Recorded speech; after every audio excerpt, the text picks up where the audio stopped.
Setiap jam. Sampai waktu. Kira-kira apa saja yang dilakukan dengan handphone kalian? Bermain sosial. Oke, di sini di materi kita kali ini adalah keseimbangan di dunia digital, di mana kita harus bisa memilah antara yang positif dan negatif dalam menggunakan atau bermain aplikasi sosial.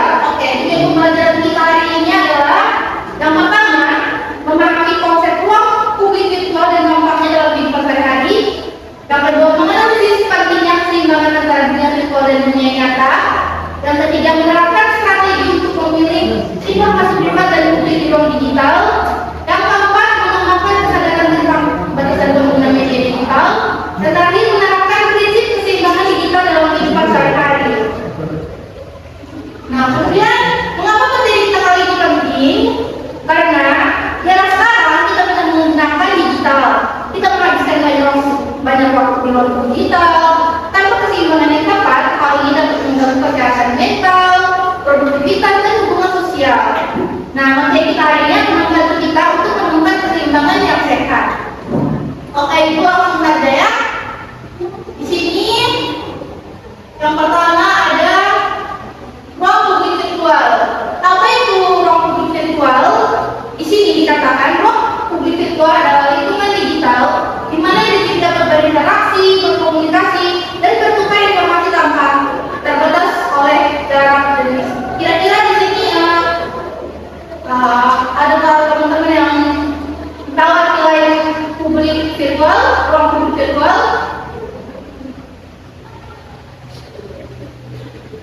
Ayo.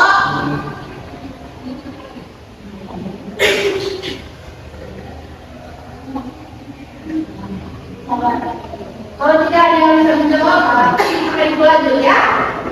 Kemudian di sini kita lihat karakteristik ruang publik virtual, yaitu tanpa batas geografi, yaitu dapat diakses di mana saja dengan koneksi internet. Kemudian ada interaksi asinkron, yaitu komunikasi tidak harus terjadi secara bersamaan.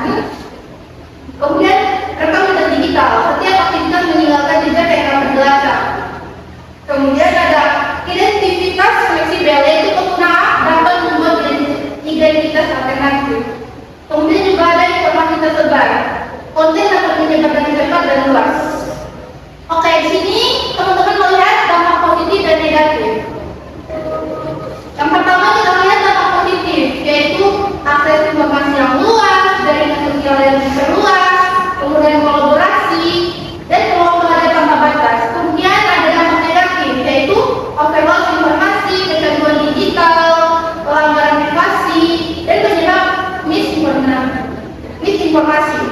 Oke, di sini kita lihat dampak positif dan negatif. Kira-kira selama teman-teman menggunakan handphone teman-teman di rumah atau di mana saja, kira-kira teman-teman lebih banyak mendapatkan dampak negatif atau dampak positif?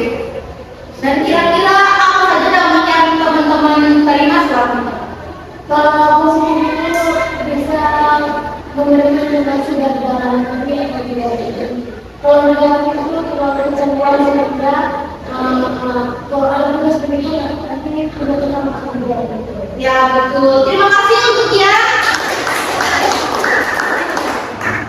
Kemudian kita lanjut. Di sini ada keseimbangan dunia virtual dan dunia nyata.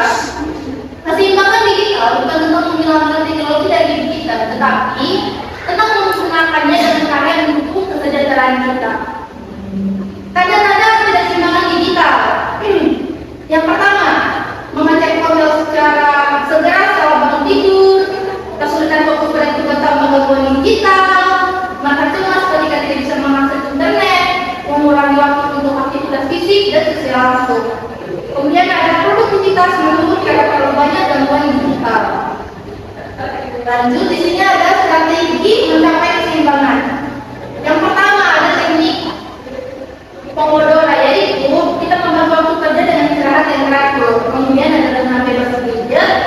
Tentukan area di rumah tanpa perangkat digital. Kemudian ketiga, digital detox, yaitu sisihkan waktu tertentu tanpa akses digital. Yang keempat ada batas waktu. Gunakan aplikasi untuk membatasi waktu di media sosial. Yang terakhir,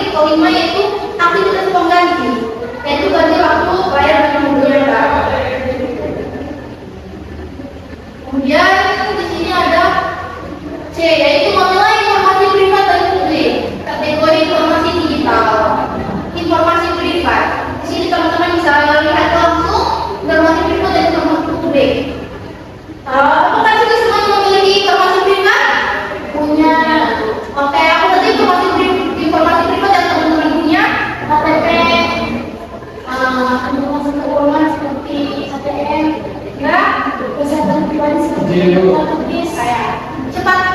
dengan kata sandi akun sosmed. Oke, terima kasih dia, kurang lebih seperti itu.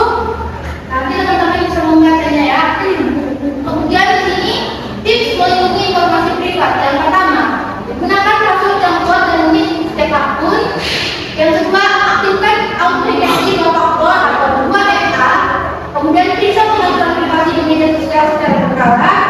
Yang keempat, hindari membagikan informasi lokasi secara real time. Yang kelima, waspada terhadap phishing dan scam digital. Kemudian yang keenam, gunakan VPN ketika mengakses wifi publik. Kemudian ceklis sebelum membagikan informasi. Apakah informasi ini sensitif? Siapa yang dapat melihat informasi ini? Apakah ada proses sesuai tidak menghadapnya? Dapatkah informasi ini disalahgunakan? Atau apakah saya merasa nyaman jika informasi ini menjadi publik?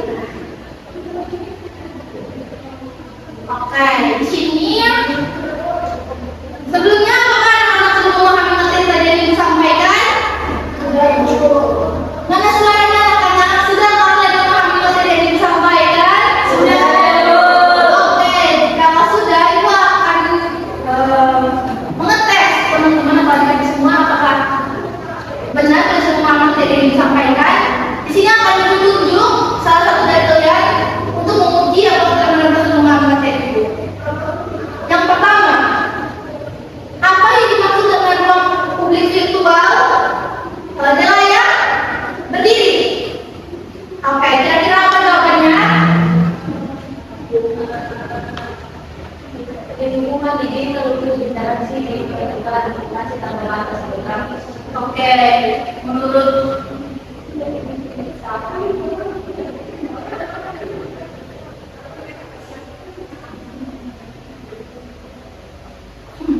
Oke, silakan duduk, Nak.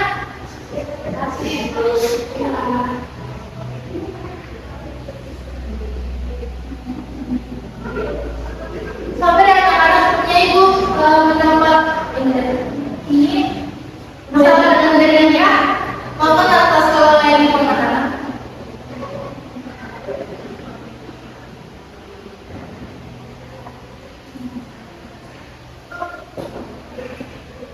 Ya, silakan masuk stage.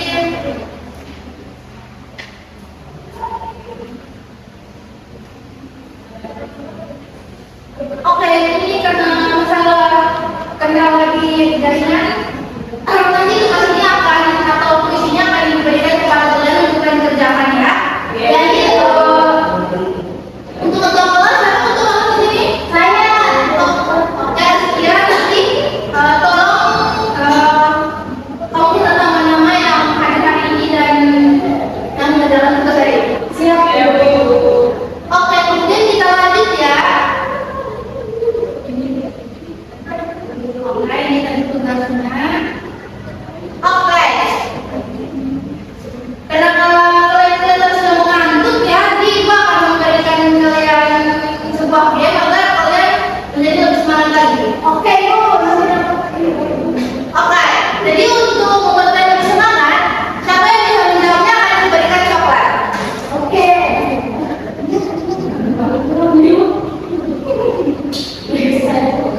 Oke, di sini teman-teman bisa baca petunjuknya. Jika nyata secara fisik ada di dunia maya. Kira-kira apa? Sabar. Di sini sampingnya seperti ini. Teman-teman bisa melihat ini beberapa buku yang tersedia. Jika ada yang menjawab, angkat tangan dan sebutkan buku apa. Jika punya benar, akan mendapatkan coklat. Oke, ya, kalau sebuah huruf tidak nyata secara fisik, tapi ada di dunia maya. Apakah dia? Oke, F. Oke, kita lihat apakah F ada.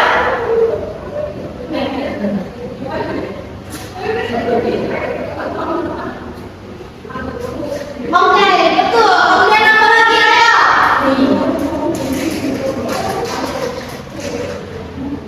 I. Jika ada yang menjawab, angkat tangan. Oke, di sini yang angkat tangan.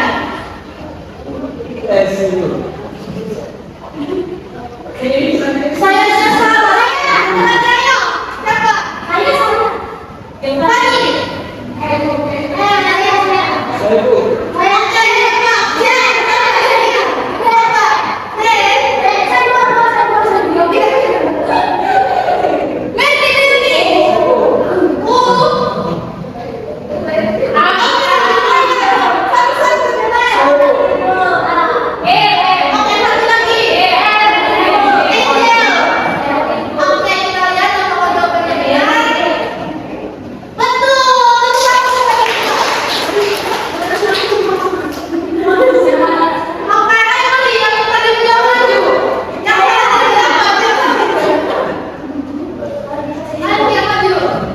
Dan kedua Ini kalau begini teman-teman.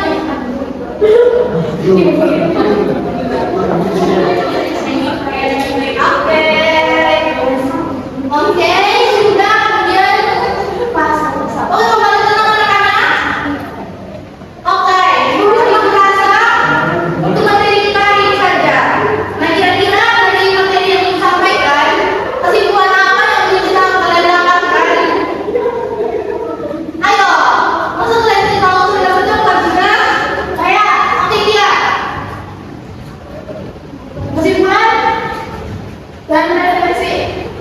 Yang pertama itu ruang publik kedua telah membuat cara kita berinteraksi, bekerja dan belajar.